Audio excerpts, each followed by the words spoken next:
Acik ni dari Singapura telah di Kita dah tanya Acik Singapura ni. Acik, adakah ini pengalaman pertama datang ke gudang Bos Ijan? Baru pertama. Pertama. Acik nak tanya ni. Macam mana boleh sampai sini Acik? Itulah tu. Tak tahu tengok dalam handphone tu, muka kau kat dalam handphone. Dengan berbual ni. Video-video. Muka bos ke muka saya banyak Acik? Muka kau yang banyak. Dia lagi popular lah daripada bos ni.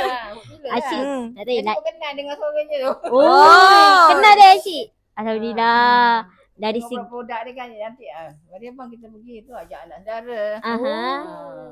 Nak Buat je lah. kita tak tanya Acik, layanan saya jajan dengan Kobes tadi okey tak Acik?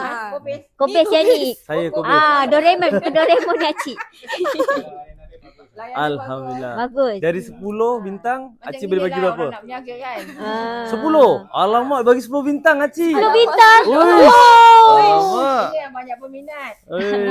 Betul. Tapi Acik sebelum ni Acik macam balik Raini Singapura Sarip, ni, Acik ada ucapan tak untuk ni? Acik-acik kat luar sana tu. Acik kat luar sana. Acik-acik yang nak cek perabot. Sini, sini. Viewers Viewers TikTok kita. tu. Jiran-jiran Acik panggil sini.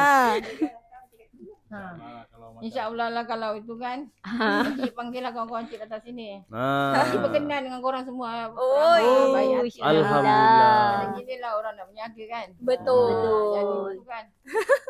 Jadi barangnya jelas ya Acik ya. Hijab kabelnya jelas ya Acik Teremak kita. Terima kita Acik. Acik tahu tak terima kita nak raya ni? Tak tahu Acik. Nak tahu tak Acik? Geng, tahun 2025 terima kita apa? Nak beraya dengan jati Bos Ijan. So, Acik dari Singapura tu gini lagi Acik. Astroman. Geng, this is Gudang Bos Ijan. Acik dari Singapura telah di Acik boleh nyanyi sikit lah. Nyanyi sikit Acik. Acik saya jual ya. Ada satu videonya nanti kita post kat TikTok. Nanti Acik tengok TikTok tak videonya? Doakan cik tahu banyak umur dengan kakak-kakak abang.